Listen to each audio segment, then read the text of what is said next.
사무엘상 18장 말씀을 가지고 인생의 킹핀이라는 제목으로 하나님 말씀 나누겠습니다. 일본 자동차 가운데 닛산이라는 자동차 회사가 있습니다. 저도 미국 하와이에 있을 때 약 500불, 우리 돈 약 50만 원을 주고 오래된 중고차 하나 사서 타고 다녔습니다. 자동차로 유명한 일본 회사입니다. 그런데 그 닛산 회사가 큰 위기를 맞은 적이 있습니다. 부도날 위기에 처했을 때 회사를 다시 살린 분이 계십니다. 그분이 카를로스 곤이라는 회장이었습니다. 물론 지금은 배임 등의 문제로 물의를 일으킨 분이기도 합니다. 그런데 그가 닛산 회사를 회생시킬 때의 방법은 많은 사람들에게 대단한 인사이트, 교훈을 주었다고 합니다. 그 방법이 뭐였을까요? 한마디로 단순화였다고 합니다. 회사의 모든 것들을 단순화하라. 불필요한 것들을 다 제거하고 불필요한 것들 집중하지 말고 단순화하라. 그래서 집중력을 높이고 효율성을 늘려서 결국 회사가 회복되는 데 큰 힘이 되었다라는 것입니다. 여러분, 흔히 아마추어와 프로의 차이를 복잡과 단순화의 차이라고도 합니다. 아마추어는 어떻습니까? 문제를 복잡하게 만들죠. 프로는 어떻습니까? 간단하게 해결하죠. 여러분, 운전을 생각해 보십시오. 아마추어는 어떻습니까? 초보 운전대를 한번 생각해 보십시오. 너무 많은 생각을 해요. 그리고 너무 많은 것을 보고 신경을 쓰죠. 초보 운전대. 그러니 운전이 어때요? 힘이 들죠. 차를 타고 왔는데, 운전하고 왔는데 걸어오는 것보다 더 힘들잖아요. 그런 경험 없었습니까? 초보 운전대는요, 별거 아닌 것까지 다 봐요. 옆에 보고 앞에 보고 뒤에 보고. 그러니 운전하는데 오히려 버스 타고 가는 것보다 더 힘들어요. 그런데 운전이 점점 능숙해지면 어떻습니까? 프로가 되면 어때요? 한 손으로 딱 하죠. 그리고 편안하게 합니다. 이유가 뭡니까? 단순화 때문이죠. 직진할 때, 차선을 바꿀 때, 후진할 때 경우에 따라 딱 볼 것만 봐요. 집중할 것만 집중해요. 그러니까 운전도 편하고 잘하게 되는 거죠. 이처럼 단순화는 여러 면에서 중요한 지혜입니다. 위대한 조각가 로댕도 이런 말을 했습니다. 단순은 완전이다. 사랑하는 여러분, 단순화가 뭡니까? 격가지가 아닌 가장 결정적인 핵심을 주목하는 능력 아니겠습니까? 핵심을 발견하고 거기에 주목하는 힘, 주어진 시간, 주어진 기회 다 똑같잖아요. 눈도 두 개 똑같고. 흔히 볼링을 칠 때 스트라이크를 잘 치는 분들이 계십니다. 프로라고 하죠. 그분들을 보면 이 주목의 능력이 타고납니다. 한 개의 결정적인 핀에 주목할 줄 압니다. 그 핀이 일명 킹핀입니다. 어느 핀일까요? 저도 볼링 잘 못 치는데 들은 이야기입니다. 맨 앞에 보이는 1번 핀이 아니라고 합니다. 세 번째 줄에 있는 5번 핀이 볼링의 킹핀이라고 합니다. 세 번째 줄에 가운데 있습니다. 보입니까? 안 보입니다. 숨겨져 있습니다. 감추어져 있습니다. 그런데 프로는 그걸 볼 줄 압니다. 그리고 거기에 집중합니다. 10개의 핀을 내가 다 쓰러뜨려야지. 그렇지 않고 보이지 않는 그 핀에만 집중합니다. 또랑 같은 거 안 봅니다. 또랑에 맞으면 어떡하지? 그런 거 안 봅니다. 거기에 집중합니다. 옆 레인에서 뭐 하든지 상관없습니다. 거기에만 집중합니다. 그 사람이 프로입니다. 그 사람이 스트라이크 치는 거예요. 아마추어는 어떻습니까? 다 보죠? 또랑에 빠질 거 생각하고 옆 사람 신경 쓰고 10개 또 다 보니 이게 스트라이크가 안 되더라라는 것입니다. 그런 의미에서 인생에도 킹핀이 있습니다. 그분이 바로 하나님이십니다. 하나님 보입니까? 안 보이죠. 때로는 가려져 있고 숨겨져 계십니다. 그러나 인생의 프로인 성도는 그분을 볼 줄 알아요. 그리고 거기에 집중하죠. 그분을 움직이려고 해요. 왜요? 그분이 움직이면 나머지 9개의 핀, 아니요, 90개의 문제, 900개의 문제, 9000개의 문제는 다 쓰러져 버려요. 근데 아마추어는 어떻습니까? 다 보려고 그러고 내가 다 해결하려고 그러니까 그게 됩니까? 그게 안 되죠.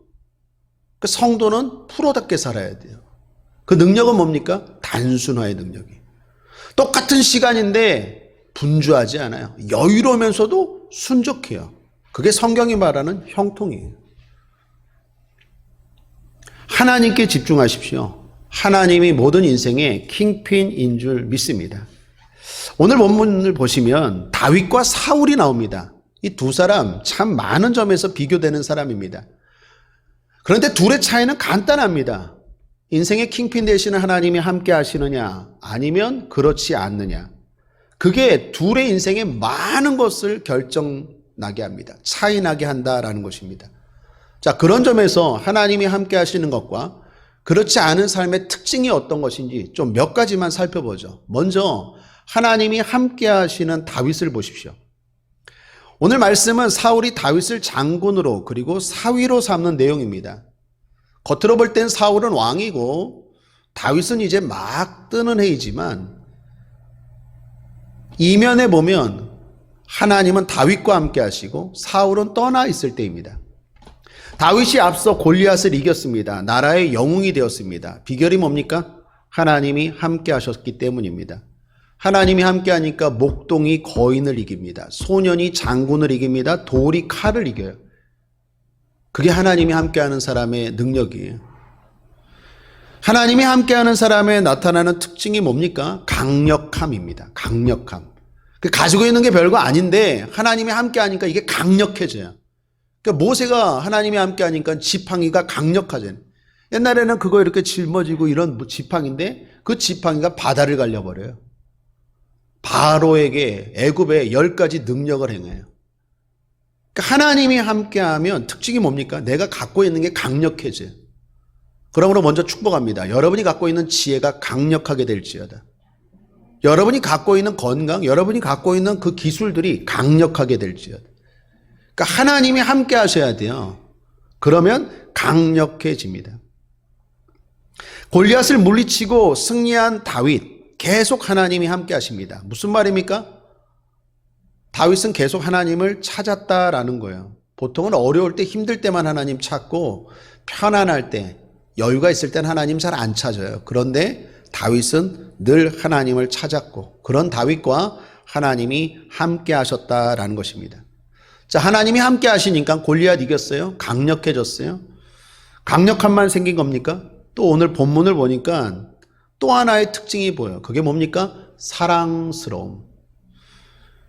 백성들이 다윗을 사랑했습니다. 뿐만 아니라 놀라운 건 사울의 아들 요나단이 다윗에게 빠져버렸어요. 1절을 보십시오. 함께 읽겠습니다. 시작. 다윗이 사울에게 말하기를 마침에 요나단의 마음이 다윗의 마음과 연락되어 요나단이 그를 자기 생명같이 사랑하니라. 자기 생명같이 사랑하니라. 이게 대단히 의외로운 일입니다. 여러분, 요나단이 누구입니까? 사울 왕의 아들이에요. 후계자예요. 이스라엘을 물려받을 후계자예요. 그런데 다윗을 사랑했대요. 어떻게 보면 경쟁자거든요. 다윗은 아버지가 싫어하는 사람이에요. 뿐만 아니라 사무엘상을 앞에 읽어본 분들은 아시겠지만 요나단도 블레셋을 물리친 영웅이 있었어요. 영웅이 되었을 때가 있었어요. 그러니까 요나단도 블레셋을 이긴 경험이 있어요. 자, 경험 되죠? 자격 되죠? 자리 되죠? 그런데 다윗이 사람들에게 인기가 많고 올라가요. 아버지 싫어해요. 그러면 이건 당연히 원수지간이 돼야 되는 게 맞는 거 아니에요? 그런데 친구를 넘어서 생명같이 사랑한대요. 도대체 왜 이러는가요? 성경이 이유를 말하고 있지 않아요. 무슨 말입니까? 하나님이 함께 하시니까. 하나님이 함께 하시니까 어떻게 해요? 원수까지도 원수가 아니라 친구로 변하는 거예요. 여러분, 우리 찬송 가운데 493장 나 이제 주님의 새 생명 얻은 몸 옛것은 지나고 새 사람이로다. 그 3절 가사 기억나십니까? 죄인도 원수도 친구로 변한다. 새 생명 얻은 자 영생을 맛보니 주님을 모신 맘 새 하늘이로다. 여러분, 하나님이 함께 하니까 뭐요? 죄인도 원수도 친구로 변한대요. 이 찬송 가사가 바로 다윗에게 임한 거예요. 하나님이 함께 하니까 원수까지도 친구가 되더라라는 것입니다. 강력함이 임했죠. 사랑스러움이 생깁니다. 뿐만 아닙니다. 하나 더 보면 모든 일을 척척 해냅니다. 여러분 오늘 사무엘상 18장을 보면요. 다윗에 대해서 가는 곳마다 잘 해냈대요. 다 해내버려요. 뭐 몇 절만 볼까요? 5절 보십시오. 5절 함께 읽겠습니다. 시작. 다윗이 사울의 보내는 곳마다 가서 지혜롭게 행하매 사울이 그로 군대의 장을 삼았더니 온 백성이 합당히 여겼고 사울의 신하들도 합당히 여겼더라. 14절도 보십시오. 그 모든 일을 지혜롭게 행하니라. 여호와께서 그와 함께 계시니. 하는 일들마다 지혜롭게 행해요. 맡겨주면 그냥 다 해내버려요. 지혜가 임하는 거예요. 우리 속담에 구슬이 서말이라도 꿰어야 보배라는 속담이 있죠. 여기서 꿰는 것은 지혜라 할 수 있고 서말의 구슬은 지식이라고 할 수 있죠. 지식은 땅의 힘이라면 지혜는 하늘의 선물이죠. 여러분 좀 살아보신 분들은 아시죠? 지식이 필요합니까? 지혜가 더 중요합니까? 지혜가 더 중요해요. 지식이 중요하다면 명문대 나온 사람들은 다 성공하고 다 행복해야죠. 근데 막상 살아보면 그렇지 않아요. 이 지혜가 참 중요하다라는 걸 깨닫게 돼요. 지혜는 하나님이 주십니다. 그런데 다윗이 어떻게 해요? 가는 곳마다 하는 일들마다 척척 해내요. 그러니까 얘는 뭐 회사를 들어가도 계속 인정받는 거예요. 사랑스러움 받고 맡겨진 일들 척척 해내고. 여러분 다윗이 배움이 있었을까요? 다윗은 막둥이였습니다. 말지였어요. 그냥 막내가 아니에요. 히브리어를 보면 하카톤이에요. 그러니까 그냥 사랑스러워서 막내, 우리 막둥이 이런 의미가 아니라 그냥 보잘것없는 것. 어떻게 보면 그냥 원하지 않는데 태어난 아이. 뭐 이런 정도의 뜻이 하카톤이. 그런 자녀에게 무슨 양질의 교육을 부모가 시켰을까요? 못 시킨 거예요. 그래서 나가서 양이나 치고 그냥 뭐 어떻게 살아라 뭐 이런 건데, 이런 다윗이 하나님이 지혜를 주니까요. 하는 일들마다 척척 해내요. 그래서 어떻게 해요? 백성들도 합당히 여겼더라. 신하들도 합당히 여겼더라. 자 보십시오. 하나님이 함께 하니까 뭐요? 지혜까지도 임해요.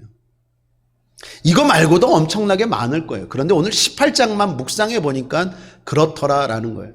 하나님이 함께 하니까 강력해졌죠. 하나님이 함께 하니까 원수도 친구로 변하죠. 하나님이 함께 하니까 일도 척척 해내요. 지혜롭기까지. 자 반대로 사울을 보십시오. 하나님이 떠났어요. 여전히 왕이에요. 그런데 하나님이 떠난 왕이에요. 그 왕의 삶이 어떨까요? 비참합니다. 제가 오늘 본문 18장을 묵상하면서 한 4가지 정도를 발견했는데, 하나님이 떠나면 어떤 일이 생기는지, 자, 첫 번째, 시기심에 사로잡혀요. 사울이 다윗을 시기합니다. 7절을 보십시오. 함께 읽겠습니다. 시작. 여인들이 뛰놀며 창화하니 가로되 사울의 죽인 자는 천천히요 다윗은 만만이로다 한지라. 여인들이 노래했습니다. 이때 왜 노래했습니까? 이때는 다윗이 골리앗을 물리치고 올 때예요. 당연히 노래할 만하죠. 영웅이잖아요. 여러분 얼마 전에 도쿄올림픽이 끝났습니다. 도쿄올림픽 끝나고 나서 메달 딴 사람들 TV 틀면 나오더라고요. 여기 틀면 여기에 나오고 여기 틀면 여기에 나오고. 특별히 이번에 펜싱 선수들은 왜 이렇게 많이 나오는 거예요? 여기에도 나오고 여기에도 나오고 TV 틀면 나와요. 근데 그게 당연한 거 아니겠어요? 그 올림픽에서 메달 따고 우리나라를 드높였잖아요. 그러니까 당연히 많이 나오죠. 요즘은 좀 덜 하더라고요. 그런 거 아니겠어요? 지금 다윗이 골리앗을 이겼으니까 다윗이 당연히 뜨는 것 당연한 거 아니에요? 여인들이 노래하는 것 그렇게 봐줄 수 있는 거 아닙니까?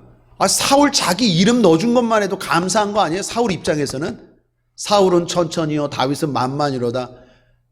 다윗이 골리앗 물리쳤고 사울은 벌벌 떨었잖아요. 그런데 여인들이 그 노래에 사울 이름 껴준 것만 해도 사울 입장에선 감사한 거지. 그러니까 왕이 그걸 해결해야 되는데 그걸 못 해결하고 다윗이 해결했잖아요. 그럼 오히려 감사해야 되는데 사울이 어떤 반응을 일으킵니까? 8절 9절. 사울이 이 말에 불쾌하여 심히 노하여 가로되. 아이고 바보. 그걸 노한데요. 화를 내고 있어요. 그리고 또 이렇게 말해요. 가로되 다윗에게는 만만을 돌리고 내게는 천천만 돌리니 그에 더 얻을 것이 나라밖에 무엇이냐. 생각하는 거 보아요. 생각을 어떻게 이렇게 해요? 다윗이 정말 나라를 원했습니까? 아니요. 자기 혼자 시기심에 사로잡히니까. 잘 보세요. 시기심에 빠지니까 살이 분별이 안 돼요. 말도 안 되는 엉뚱한 상상하고 있어요. 그 여인들이 노래할 수 있죠. 금메달 땄으니까, 골리앗 이겼으니까 노래할 수 있고 칭송할 수 있는데, 거기에 왕이라는 사람이, 그것도 나이도 지긋한 사람이 그 소년이었어요. 다윗은. 근데 그 소년에게 질투심에 시기심에 사로잡혀갖고 화를 내고 불쾌해하고 또 엉뚱한 상상력을 발휘하고. 뭐 하는 거예요 지금? 왜 이런 일이 벌어집니까? 하나님이 떠나니까. 하나님이 떠나면 마음을 못 잡아요. 별거 아닌 거에도 막 마음이 불안하고 엉뚱한 생각이 막 사로잡아요. 그러니까 머리가 복잡해지는 거예요. 평안이 없어요. 쓸데없는 생각들만 해요. 맨날 그 시간 갖고. 일어나지도 않을 일들. 누가 그런데 혼자서 난리예요. 한마디로 혼자서 북치고 장구치고. 왜 이런 일이 벌어져요? 다시 말합니다. 하나님이 함께하지 않으니까. 왕 아니 왕. 모든 걸 다 가졌는데 왜 이래요? 참 바보스럽지 않습니까? 야, 우리가 그래요 지금. 뭐가 걱정이에요? 근데 하나님이 함께하지 않으면 엉뚱한 생각하고 막 불행하다, 힘들다, 어렵다, 막 미워하고 쓸데없이 시기하고 질투하고, 그리고 혼자 막 상상의 나래를 펴서 나만 미워하나 봐. 혼자 막 상처받고. 뭐 하는 거예요 지금? 사울도 그랬어요. 거기서만 그친 게 아닙니다. 행동까지 가요. 11절을 보십시오. 그가 스스로 이르기를 내가 다윗을 벽에 박으리라 하고 그 창을 던졌으나, 실제로 행동까지, 미친 행동까지 해요. 죽이려고 창까지 던졌어요. 이런 바보가 어디 있어요? 민족의 영웅인데. 근데 다윗이 그 앞에서 2번 피하였더라. 자, 보십시오. 하나님이 떠나니까 마음이 지옥이 되는 거예요. 마음이 지옥이 되니까 엉뚱한 상상을 하고 엉뚱한 행동을 해요. 자, 2번째, 두려움입니다. 하나님이 함께하지 않으면 나타나는 현상이 두려움입니다. 마치 엄마 없는 아이, 아빠 없는 아이, 목자 없는 양과 같아요. 두려움에 휩싸여요. 사울도 그랬습니다. 다윗을 시기하면서도 또 두려웠어요. 12절을 보십시오. 여호와께서 사울을 떠나 다윗과 함께 계심으로 사울이 그를 두려워한지라. 여러분, 사울은 왕이라니까요. 다윗은 소년이라니까요. 왕이 소년을 두려워해요. 자리가 중요한 게 아니에요. 하나님이 함께하느냐 그렇지 않느냐예요. 하나님이 함께하지 않는 왕 사울이 하나님이 함께하는 소년 다윗을 두려워하고 있어요. 여러분, 두려움이 얼마나 강력한 힘이 있는지 아시잖아요. 제2차 세계대전 때 전쟁으로 죽은 미국 군인 수가 30만 명이래요. 세계대전에서. 그런데 사랑하는 아들, 사랑하는 남편을 전쟁터에 보내고 두려움으로 죽은 사람이 100만 명이 넘는데요. 두려움을 쉽게 생각하면 안 돼요. 두려움은 우리를 죽이는 거예요. 소리 소문 없이 죽여요. 계속 내 안에 두려움이 가득 차잖아요. 그럼 미쳐버리는 거예요. 어떡하지? 그 막 죽는 거예요. 전쟁터에서 총 맞아 죽은 사람은 30만 명인데 혼자 두려움에 휩싸여서, 이 두려움이 이제 나중에 무슨 병이 나타났겠죠. 암이나 뭐 정신병이나 뭐 이런 스트레스나 이런 걸로 나타났겠죠. 그 근본은 두려움이에요. 그 두려움이 가장 무서운 적이에요. 근데 마귀가 하는 일이 뭡니까? 그 두려움을 자극하죠. 무섭지. 한번 따라하겠습니다. 안 무서워. 근데 마귀는요, 자꾸 두려움을 줘요. 돈 떨어지면 어떡해? 직장 잃어버리면 어떻게? 계속 두려움을 줘요. 사람은 누구나 정도의 차이가 있지만 다 두려워합니다. 유아기 때는 낯선 두려움이. 그러니까 엄마 아빠 외에는 다른 사람 보면 애기들 대부분 울잖아요. 두려움이. 학생들 공부에 대한 두려움. 시험 앞두면 스트레스 되죠. 그래서 머리도 아프고 배도 아프고. 청년들 취직, 결혼에 대한 두려움. 성인이 되면 또 두려움이 없습니까? 직장, 사업, 잘리면 어떻게 할까? 나이 들면 뭐 두려움 없습니까? 건강에 대한 두려움이죠. 나이 들면 맨날 하는 이야기가 뭡니까? 건강 이야기죠. 약 이야기. 친구 만나면 하는 맨날 묻는 게 너 요즘 무슨 약 먹어? 이 약 먹어봐. 이 약 좋아. 맨날 나이가 들수록 화제가 약 이야기, 약. 왜 그래요? 두려운 거예요, 두려운 거. 암 걸리면 두렵고. 그 사람이요, 태어나서 죽을 때까지 수많은 두려움이 있어요. 지금은 또 어떤 두려움이 있습니까? 바이러스에 대한 두려움이죠.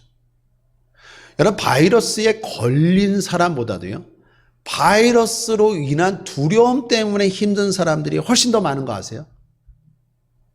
차라리 그냥 바이러스 딱 걸려서 그냥 아파버린 사람보다도 이 바이러스가 주는 온 사회 곳곳에 있는 주는 이 두려움과 스트레스가 엄청나요. 이렇게 수치로 환산하면 엄청난 마이너스를 우리 가운데 가져와요. 두려움입니다. 그러니까 미국의 시사 타임즈라는 게 있죠. 유명한 잡지. 옛날에 제가 영어 공부할 때 타임즈 많이 봤는데 그 타임즈에 보면요. 그때 그 기사가 지금도 기억나는데 사람에게 두려움이 276가지가 있대요.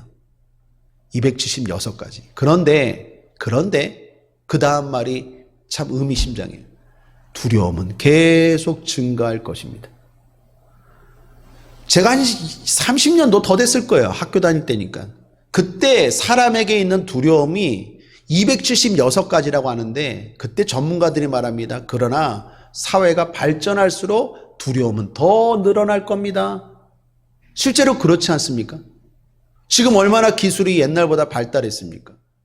그러면 우리 두려움이 줄어들어야 되잖아요. 근데 두려움은 계속해서 더 많아지잖아요. 자, 하나님이 함께하지 않으면 근본적으로 있는 두려움 위에 더 엄청난 두려움에 휩싸이게 돼요. 근데 하나님이 함께하면 두려움을 이기는 줄 믿습니다. 세 번째, 하나님이 떠나시니까 사울이 어떻습니까? 마음이 완악해져요. 다윗을 죽이려고 몇 차례 직접적으로 시도합니다. 그런데 안 되었죠. 하나님이 보호하셨어요. 창을 2번이나 던졌어요. 근데도 딱딱 피했어요. 하나님이 보호하시니까. 그럼 거기서 끝내야 되는데 문제는 사울이 여기서 그치지 않아요. 자신의 딸을 빌미로 다윗을 죽이고자 합니다. 더욱이 딸 미갈이 다윗을 좋아했어요.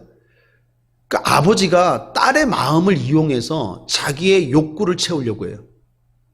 그 딸이 다윗을 좋아하는 걸 빌미로 삼아서 내 딸 줄 테니까 대신 블레셋 사람 100명 목숨을 요구해요. 여러분 여기 잘 보시면요. 사실 사울이 골리앗을 이긴 사람에게 내 딸을 주겠다라고 말했어요? 안 말했어요? 말했어요. 근데 골리앗 이기고 나니까 아직도 딸 안 준 거예요. 무슨 말입니까? 엉망진창이에요. 왕이 신의도 없고 자기가 한 말에 대해서 지킬 줄도 모르고 이게 무슨 왕이에요. 사람이 신뢰가 있고 신의가 있어야지. 근데 그냥 엉망진창이에요. 그냥 하나님이 떠나니까 그냥 이 말했다가 그냥 뭐 약속도 안 지키고 체면도 없고 이게 엉망진창의 삶이에요. 그런데다가 거기서 끝내야 되는데 딸 미갈을 이용해서 다윗을 죽이려고 해요. 내 딸 주겠다. 진짜 주려고 한 게 아니라 블레셋 사람 100명의 목숨을 가져오면 블레셋 사람 손에 다윗이 죽게 하려고 한 거였어요.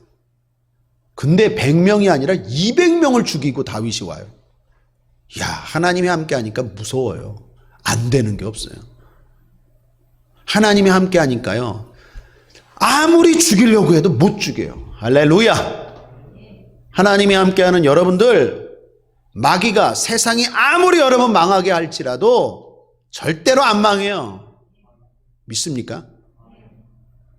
그렇게 시기하고 그 권력과 힘을 가지고 딸까지 동원해서 죽이려고 하는데 이게 웬걸이요? 100명만 죽여도 감지덕지인데 200명 죽이고 돌아와요. 종 하나 데리고 와서 다윗이. 이때는 하나님이 기적도 안 베푼 것 같아요. 그냥 뭐 대단하지 않습니까? 그런 다윗, 사울과 달리 어떻게 합니까? 겸손해요. 자신을 낮춰요. 참 멋져요. 기름 부은 왕인 사울을 높여요. 그리고 이렇게 말합니다. 23절에 사울의 신하들이 이 말로 다윗의 귀에 고함해 다윗이 가로되 왕의 사위 되는 것을 너희는 경한 일로 보느냐? 나는 가난하고 천한 사람이로라 한지라. 야, 그렇게 승리하고 자격이 되는데도 야, 내가 왕의 사위가 되는 게 나 같은 게 그 얼마나 겸손합니까? 여러분, 이게 대단한 겸손인 게 이때 다윗은요 이미 사무엘 선지자가 기름을 부은 때였어요. 내가 사울을 버렸고 너를 앞으로 왕으로 삼겠다라고 말만 전한 게 아니라 기름 부음까지 했어요. 더욱이 골리앗을 이겼어요.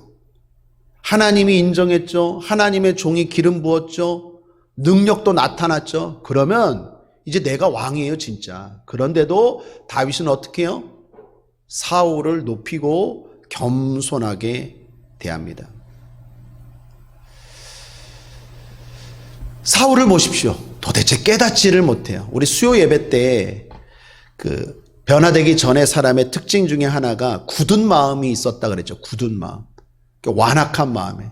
여러분, 하나님이 떠나면 어떤지 아십니까? 깨닫지 못해요. 그 정도면 깨달아야 되는데, 그 정도 어려움을 겪었다면 깨달아야 되는데 깨닫질 못해요. 왜요? 하나님이 떠난 사람이에요. 반대로 하나님이 함께한 사람은요 별거 아닌 것 가지고도 딱 깨달아요. 아이고, 하나님이 말씀하시는구나. 하나님이 이렇게 말씀하시는구나. 깨달아요. 하나님이 사울을 버리니까 마음이 굳어 있어요. 깨닫질 못해요. 도대체.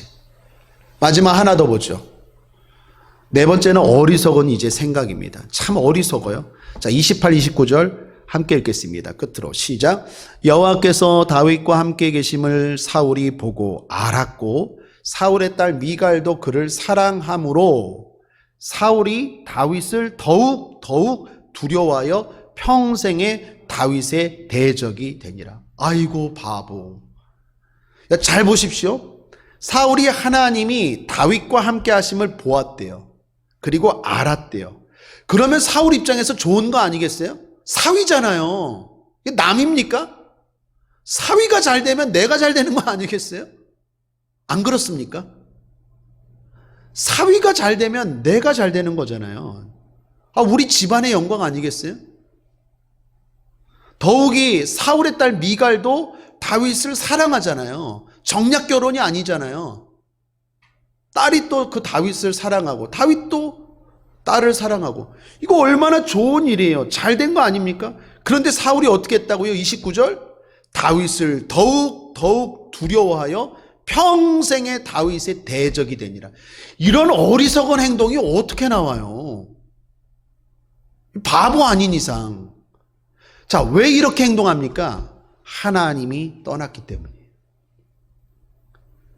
인생의 가장 중요한 건 하나님이 함께 하시는 거예요. 하나님이 함께하면 강력해집니다. 원수도 친구로 변합니다. 지혜까지 임합니다. 무슨 일을 하든지 인정받아요. 척척 박사가 돼요. 반대로 하나님이 떠나면 왕인데도 바보예요, 바보. 바보예요, 바보. 한마디로. 결국 자기의 삶을 불행으로 자초하고 있어요. 왜 이렇게 사냐고요? 목동도 저렇게 사는데 왕이 되어서 왜 이렇게 살아요? 하나님이 함께하지 않으니까. 그래서 하나님이 함께하는 게 중요한 거예요. 하나님 없는 부요, 하나님 없는 자리, 하나님 없는 권력, 바보 같은 짓 한다니까요. 하나님이 함께하면 목동을 하더라도 누구보다 강력한 인생을 살고 행복한 삶을 살아요. 결론입니다. 하나님과 함께 합시다. 그러면 어떻게 해야 될까요? 우리가 하나님과 함께 하길 원하면 돼요. 여러분, 하나님이 사울을 왜 버리셨죠? 그것만 끝으로 짚죠. 하나님이 왜 사울 버리셨어요? 간단해요. 사울이 하나님을 버렸어요. 하나님은 한 번도 하나님이 먼저 버린 적이 없어요. 버려도 끝까지 기다리고 끝까지 사랑하세요. 사울이 버렸어요. 사울이 하나님을 버렸다니까요. 하나님이 버린 게 아니라. 그러므로 오늘 결론입니다. 하나님을 가까이 하십시오. 하나님을 찾으십시오. 하나님을 찾으면 하나님은 언제나 함께할 준비가 되어 있으세요. 그러므로 따라하겠습니다. 하나님, 나와 함께하여 주옵소서.